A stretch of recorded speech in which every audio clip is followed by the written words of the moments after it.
Hello students, आज हम लोग वीडियो बनाने जा रहे हैं। जब हम लोग सिलेबस को देख लिए कि क्या क्या पढ़ना है हम लोग को अकाउंट्स में, तो हम लोग अकाउंट्स में 25 मार्क्स का जो चैप्टर है नाम है कंपनी, और हम लोग कंपनी पढ़ने जा रहे हैं जिसमें 25 मार्क्स का क्वेश्चन झारखंड बोर्ड और बिहार बोर्ड दोनों में के एग्जामिनेशन में आते हैं। तो जब हम लोग सिलेबस को स्टडी कर लिए उसके बाद हम लोग इसको डिस्कस करते हैं कि कंपनी है क्या। तो चैप्टर 1 में आप लोग को जो पढ़ना है वो कंपनी का पढ़ना है, इंट्रोडक्शन कि कंपनी क्या है, क्या फीचर्स है, क्या टाइप्स ऑफ कंपनी क्या है, कौन से कंपनी किस तरह का फंक्शन करती है, शेयर्स क्या होते हैं, शेयर कितने टाइप्स के होते हैं, ये सारा बात हम लोग इसमें डिस्कस करने वाले हैं। तो सबसे पहले हम लोग ये देखते हैं कि कंपनी का इंट्रोडक्शन में सबसे पहला ये ध्यान देना है कि हमारे यहाँ कंपनी को बिजनेस चलाने के लिए एक कानून बना हुआ है, और वो कानून अभी जो प्रेजेंट टाइम में बना हुआ वो कंपनी एक्ट 2013 बना हुआ है। और जितनी भी कंपनियां भारत में अभी प्रेजेंट टाइम में चल रही है वो सारी कंपनियां इसी कानून से, कंपनी एक्ट 2013 वाले कानून से ही चल रही है, जिसका हिंदी में यहाँ लिखा हुआ है कंपनी अधिनियम 2013। दूसरा है, इससे पहले क्या था, क्या 2013 के पहले कंपनियां नहीं थी भारत में? तो 2013 के पहले जितनी भी कंपनियां भारत में रन कर रही थी वो पुराना कंपनी अधिनियम था 1956 में जो कंपनी एक्ट बना था, इस कंपनी एक्ट से वो सारी कंपनियां रन कर रही थी। और जब ये एक्ट बहुत चुके 1956 बहुत पहले के, आज़ादी के बाद पहला कंपनी एक्ट ये था। जब हम इंडिपेंडेंट हुए उसके बाद फर्स्ट कंपनीज एक्ट बना 1956 में, और 1956 चूँकि बहुत पुराना हो चुका है समय, तो जब पुराना हो चुका है तो कानून पुराने हो चुके हैं, और सरकार को लगा कि कानून बदलने का ज़रूरत है, तब सरकार ने एक नया कानून बना दिया जिसका नाम हो गया कंपनी एक्ट 2013। ये 2013 होने का मतलब है कि ये कानून ईयर 2013 में कंप्लीट हुआ है। 2013 में ये कानून बनाया गया, इसलिए इसका नाम है कंपनीज एक्ट 2013। तो आपको बेसिकली याद ये रखना है कि पहले से जो हमारे यहाँ कंपनी एक्ट चल रहा था वो 1956 में चल रहा था। वैसे आज़ादी से पहले भी हमारे यहाँ कंपनियाँ थी, आज़ादी से पहले बहुत सारी कंपनियाँ थी। तो हम लोग 1850 से कंपनी एक्ट का हिस्ट्री देख रहे हैं कि हमारे देश में जो पहली कंपनी बनी, कंपनी एक्ट बना, कंपनी का कानून बना, वो 1850 में बना। हालांकि 1850 से भी पहले कंपनियां थी, जैसे ईस्ट इंडिया कंपनी, वो 1850 से भी पहले हमारे देश में रन कर रहा है। चूँकि वो चार्टर्ड कंपनी है, वो कोई लॉ से बना हुआ कंपनी नहीं, कोई कानून से बना हुआ कंपनी नहीं, वो एक चार्टर्ड कंपनी है। चार्टर्ड कंपनी का मतलब होता है कि जब किसी कंपनी को वहाँ के राजा या रानी स्पेशल ऑर्डर करके कंपनी क्रिएट कर दे, कोई कानून से कंपनी नहीं बनती है, वहाँ स्पेशल ऑर्डर से बन जाती कोई कंपनी, तो उसको चार्टर कंपनी बोलते हैं। तो चूंकि east India company charter company थी, तो वहाँ कंपनी का कोई कानून नहीं लगा था। कंपनी का जो कानून पहली बार आया वो 1850 से, उसके बाद धीरे धीरे उसका हिस्ट्री चला है। लेकिन आपको उतना नहीं पढ़ना, आपको पढ़ना आज़ादी के बाद सबसे पहले बना था 1956 में, और अभी प्रेजेंट में 2013 के बाद इसको चेंज कर दिया गया, और 2013 से हमारे पूरे भारत देश में जो कंपनी एक्ट लगा हुआ है वो लगा हुआ है कंपनी एक्ट 2013। तो हम लोगों को भी जो पूरे प्रोविजंस पढ़ने हैं कंपनी में वो 2013 के ही पढ़ना है। अब 2013 में डेफिनेशन क्या होता है कंपनी का, सबसे पहले ये जाने कि कंपनी क्या है। क्या बड़ा बिल्डिंग, बड़ा बिजनेस चलाना ही कंपनी क्या? तो हम लोग सबसे पहले जानते हैं डेफिनेशन क्या है। तो देखिए इंग्लिश हिंदी दोनों में लिखा हुआ है। स्पेशल ये क्लासेस जैक और बिहार बोर्ड वाले बच्चों के लिए, जिनका जैक और बिहार बोर्ड है, क्योंकि हम हिंदी इंग्लिश दोनों इसमें लिखे हुए हैं, और हमेशा सारा हिंदी और इंग्लिश दोनों में PDF जाएगा, तो आपको समझ में आ जाएगा पूरा क्लासेस। बोलता क्या है कि company means an institution which is incorporated under companies act 2013 और एनी प्रीवियस कंपनीज एक्ट। इसका मतलब ये हुआ कि कंपनी एक ऐसा इंस्टीट्यूशन है जो अपना रजिस्ट्रेशन या तो कंपनी एक्ट 2013 से कराए या इससे पहले के किसी कंपनी एक्ट, दैट मीन्स 1956 से कराए। इसका मतलब है कि कंपनी एक ऐसा इंस्टीट्यूशन है जो अपना रजिस्ट्रेशन कंपनी के कानून से कराए। कंपनी का कानून या तो 2013 का होगा या तो 1956 का होगा। क्लियर? तो कंपनी एक ऐसा इंस्टीट्यूशन है जिसमें एक इंस्टीट्यूशन, एक कंपनी, एक बिजनेस अपना रजिस्ट्रेशन 2013 के कानून या इससे पहले के किसी कानून से अपने आप को रजिस्टर्ड कर लेता है, तो वो बिजनेस कंपनी कहलाता है, जो डेफिनेशन यहाँ लिखा हुआ है। दूसरा बोलता है कि company is an artificial person created by law having separate legal entity and common seal. मतलब यहाँ बोलता है कि कंपनी एक आर्टिफिशियल पर्सन है, हम लोग भी पर्सन है बट हम लोग नेचुरल पर्सन है, कंपनी आर्टिफिशियल है, कंपनी को कोई ना कोई बनाता है। तो कैसे बनता है कंपनी? तो बोलता है कंपनी एक आर्टिफिशियल पर्सन है, यानी आर्टिफिशियल पर्सन का मतलब क्रिएटेड बाय ह्यूमन बीइंग, कोई ना कोई व्यक्ति बनाता है इसको। तो आर्टिफिशियल पर्सन है, कैसे बनता है? तो बोलता है क्रिएटेड बाय लॉ, ये कानून से बनता है, ये कानून से बनता है, और इसका हैविंग सेपरेट लीगल एंटिटी, इस इंस्टीट्यूशन का सेपरेट लीगल एंटिटी होता है। हिंदी में देखिए लिखा होगा पृथक वैधानिक अस्तित्व है, वैधानिक संस्था है। तो सेपरेट लीगल एंटिटी का मतलब है कि बिजनेस अलग और मालिक अलग, ये कॉन्सेप्ट इसमें चलता है कंपनी में कि बिजनेस अलग होगा और मालिक अलग होगा, दोनों का आपस में कोई रिलेशन नहीं होगा, दोनों सेपरेट एंटिटी माना जाएगा, बिजनेस को अलग माना जाएगा और उसके मालिक को अलग माना जाएगा। इसलिए लिखा है कि having separate legal entity and common seal का मतलब होता है स्टाम्प, मुहर।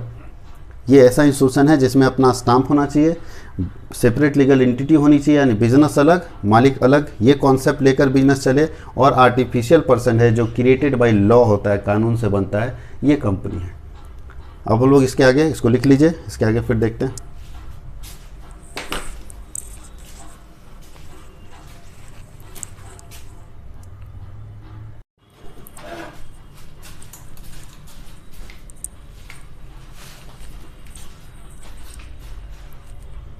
अब हम लोग डिस्कस करते हैं फीचर्स ऑफ अ कंपनी। चलो हम लोग डेफिनेशन देख चुके हैं, अब हम लोग फीचर्स ऑफ अ कंपनी देखते हैं। कंपनी का फीचर्स क्या, कैसे हम आइडेंटिफाई करेंगे कि कंपनी है ये, और कंपनी के अंदर क्या क्या क्वालिटी होना चाहिए, ये सारी बातों को हम लोग यहाँ देखने वाले हैं फीचर्स ऑफ अ कंपनी के अंदर। फर्स्ट फीचर है कि company is an artificial person. एक कंपनी एक आर्टिफिशियल पर्सन है। आर्टिफिशियल पर्सन का मतलब होता है कि कृत्रिम व्यक्ति, कोई ना कोई पर्सन इसको क्रिएट किया हुआ है। ऐसा इंस्टीट्यूशन है कंपनी जिसको कोई ना कोई व्यक्ति बनाता है। कैसे बनाता है, तो देखिए लिखा होगा क्रिएटेड बाय लॉ, कानून से बनाता है। कोई भी व्यक्ति अगर कंपनी बनाना चाहता है तो सिंपल सा है, एक रजिस्ट्रेशन का प्रोसेस होता है, कंपनी को रजिस्टर्ड कर दीजिए, कंपनी क्रिएट हो गया। रजिस्ट्रेशन के प्रोसेस को फॉलो करना होगा। दूसरा बोलता है सेपरेट लीगल एंटिटी होता है कंपनी में। सेपरेट लीगल एंटिटी का मतलब कंपनी या किसी भी बड़े बिजनेस में ये कॉन्सेप्ट लेकर चला जाता है कि बिजनेस अलग मालिक अलग, सेपरेट एंटिटी। कभी भी बिजनेस और मालिक को एक साथ नहीं लेना है, दोनों अलग अलग होता है, सेपरेट एंटिटी होती है। इसलिए दूसरा फीचर्स लिखा हुआ है सेपरेट एंटिटी कॉन्सेप्ट। बिजनेस अलग होता है, मालिक अलग होता है, ये मान के चलना होता है। 11th के क्लासेस में भी हम लोग डिस्कस कर चुके थे सेपरेट एंटिटी कॉन्सेप्ट के बारे में। पहला है कि कंपनी आर्टिफिशियल पर्सन है, दूसरा है सेपरेट एंटिटी होता है, बिजनेस अलग होता है, मालिक अलग होता है। क्रिएटेड बाय लॉ, ये जो आर्टिफिशियल पर्सन है, कृत्रिम व्यक्ति है, मानव निर्मित व्यक्ति है, तो मानव बनाता कैसे है इसको, तो क्रिएटेड बाय लॉ, कानून के सहारे ही बनाता है। उसके आगे है परपेचुअल एग्जिस्टेंस होता है कंपनी में। परपेचुअल एग्जिस्टेंस का मतलब देखिए हिंदी में लिखा बड़ा अच्छा है, अस्थायी जीवन काल। कंपनी का लाइफ फिक्स होता है, कंपनी मरती नहीं है। कंपनी एक बार बन गई तो तभी मरेगी जब हम इसको उसी कानून से, जिस कानून से इसका रजिस्ट्रेशन किए, उसी कानून से इस कंपनी को बंद कर दे तो कंपनी बंद होती है। इसलिए कंपनी का लाइफ लॉन्ग होता है, इसके मेंबर आते रहते हैं, जाते रहते हैं, कंपनी पर कोई असर नहीं पड़ता। जैसे आप टाटा कंपनी का एग्जाम्पल ले लो, टाटा कंपनी कब इस्टेब्लिश हुई, जो इस्टेब्लिश करने वाले थे वो चल बसे, उसके दूसरा पीढ़ी भी जा चुका है, तीसरा पीढ़ी चल रहा है, लेकिन कंपनी के ऊपर कोई असर नहीं पड़ता। यानी आप मेंबर आए जाए, कंपनी के ऊपर कोई असर नहीं पड़ेगा, कंपनी वैसे ही बिजनेस करता रहेगा। लाइफ लॉन्ग होता है, इसका लॉन्ग लाइफ होता है, कंपनी मरती नहीं है, इसलिए लिखा है स्थायी जीवन काल होता है। तो 5वें में बोलता है कॉमन सील होना चाहिए, स्टाम्प होना चाहिए, मुहर होना चाहिए। कंपनी साइन कैसे करेगी, तो कंपनी के पास तो हाथ होता नहीं साइन करने के लिए, इसलिए कंपनी के पास स्टाम्प होता है, कॉमन सील होता है, मुहर होता है, उसको लिखने के लिए, और लिखने के बाद उस पर ठप्पा लगा देना होता है। तो कॉमन सील भी जरूरी है किसी भी कंपनी में। नेक्स्ट बोलता है company is an voluntary association. Voluntary association Hindi में लिखा है ऐच्छिक संस्था। क्या कंपनी में ज्वाइन करना कोई ज़बरदस्ती ज्वाइन नहीं करवाता, आपकी इच्छा पर है।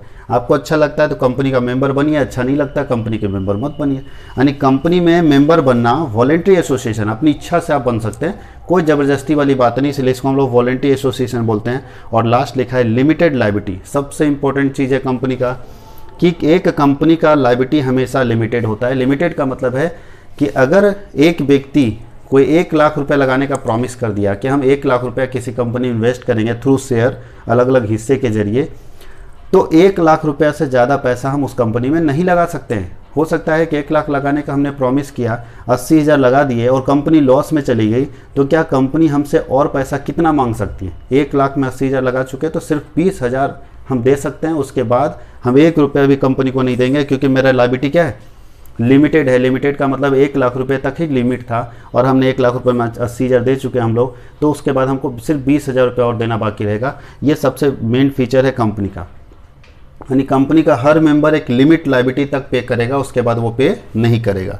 ये है हमारा फीचर्स ऑफ अ कंपनी। अब हम लोग देखते हैं टाइप्स ऑफ अ कंपनी, कितने तरह की कंपनियां होती है। तो हमारे देश में वैसे बहुत सारे टाइप्स है कंपनी के, लेकिन थोड़ा अलग अलग तरह की कंपनियां हम लोग यहाँ जो पढ़ने वाले, और खास करके आप लोग एस के सिंह बुक में जो दिया हुआ है वो 3 तरह की कंपनियां दिया है। सबसे पहला है company limited by guarantee, guarantee द्वारा सीमित कंपनी। गारंटी द्वारा सीमित कंपनी हमारे देश में बहुत कम है, जैसे हॉस्पिटल वगैरह की कंपनियां, जो जितनी भी हॉस्पिटल चलाने वाली कंपनियां हैं वो कंपनी लिमिटेड बाय गारंटी कहलाती हैं। उसमें उसके मेंबर एक अमाउंट तक गारंटी दे देते हैं कि हम इतना अमाउंट तक आपको पे कर पाएंगे, वो गारंटेड बाय है ना, गारंटेड कंपनी या कंपनी लिमिटेड बाय गारंटी कहलाती है। ये हम लोग को नहीं पढ़ना है। एक और हम लोग को नहीं पढ़ना है अनलिमिटेड कंपनी, ऐसी कंपनियां जिसका लायबिलिटी अनलिमिटेड होता है। ये पार्टनरशिप फॉर्म बन गया। अब ये कंपनी है ही नहीं हमारे देश में, इसका जो है पूरा का पूरा चेंज होकर ये पार्टनरशिप फॉर्म में कन्वर्ट हो गया है, इसलिए इस तरह की कंपनी भारत में है ही भी नहीं। इस तरह की कुछ कंपनियां हैं जो हम लोग को नहीं पढ़ना। हम लोग को पढ़ना जो है कंपनी लिमिटेड बाय शेयर, क्योंकि आपके चैप्टर का नाम है इशू ऑफ शेयर, इसलिए हम लोग पढ़ेंगे कंपनी लिमिटेड बाय शेयर। अंशों द्वारा सीमित कंपनी, ऐसी कौन सी कंपनियां हैं जो कंपनी अपना बिजनेस थ्रू शेयर करती है, हिस्सा बेच के करती है, हिस्सा बेच के पब्लिक से पैसा लाती है, उन कंपनियों का अकाउंटिंग आपको पढ़ना है। इसमें 3 तरह की कंपनियां, public company, private company, OPC इसको बोलते हैं 1% कंपनी। ये नया कॉन्सेप्ट है, ये 2013 में आया है ओपीसी 1% कंपनी। इसका पीडीएफ आप लोगों को ग्रुप में नोट्स में चला जाएगा। प्राइवेट कंपनी ऐसी कंपनी, ये भी हम लोग को नहीं पढ़ना है, प्राइवेट कंपनी ओपीसी भी नहीं पढ़ना, बट प्राइवेट कंपनी ऐसी कंपनी होती है जिसके मेंबर बहुत कम होते हैं, जिसके मिनिमम, यहाँ लिखा है कि मिनिमम मेंबर, अगर इसको हम लिखे तो प्राइवेट कंपनी में मिनिमम नंबर ऑफ मेंबर 2 होते हैं और मैक्सिमम 200 हो सकते हैं, उससे ज़्यादा कंपनी नहीं हो सकती, उससे ज़्यादा इस कंपनी में मेंबर नहीं हो सकते हैं। तो प्राइवेट कंपनी ऐसी कंपनी है जिसमें कम से कम 2 व्यक्ति होने चाहिए और मैक्सिमम 200 व्यक्ति से उससे ज़्यादा व्यक्ति नहीं हो सकते हैं। तो इसका भी हम डिफरेंस बता देंगे कि पब्लिक, प्राइवेट और ओपीसी में क्या अंतर है। ये आप लोगों को ग्रुप में हम पीडीएफ सेंड कर देंगे कि क्या डिफरेंसेस है, फिर उसको उसके आगे डिस्कस करेंगे। एक जो हम लोग को सबसे मेन पढ़ना है, हम लोग को मेनली पढ़ना है पब्लिक कंपनी, बस सिर्फ पब्लिक कंपनी का अकाउंटिंग, क्योंकि हम लोग को पढ़ना है इशू ऑफ शेयर। और आपको मालूम है कि कोई भी कंपनी शेयर तभी बेच सकती है जब वो कौन सी कंपनी होगी, पब्लिक कंपनी।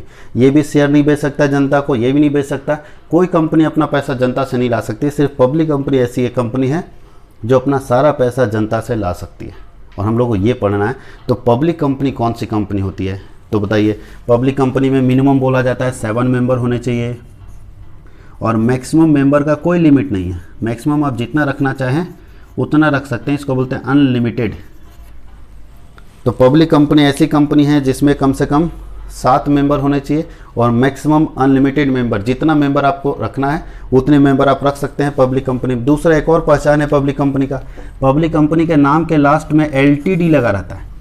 पब्लिक कंपनी के नाम के लास्ट में एलटीडी लिखा रहता है। जैसे टाटा का ढूंढिए, अगर आप गूगल करके देखेंगे तो टाटा एलटीडी लिखा हुआ है, इसका मतलब टाटा कंपनी पब्लिक कंपनी है।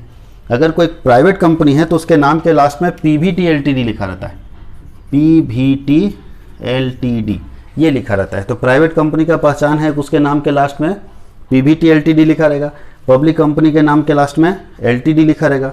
पब्लिक कंपनी में कम से कम 7 मेंबर होने चाहिए, ज़्यादा से ज़्यादा अनलिमिटेड है, जितना रखना है रखिए। प्राइवेट कंपनी में मिनिमम 2 और मैक्सिमम मेंबर कितने होने चाहिए, 200 लोग होने चाहिए। उससे अगर ज़्यादा रखना चाहते हैं तो आप अपनी प्राइवेट कंपनी को पब्लिक कंपनी में कन्वर्ट कर लीजिए।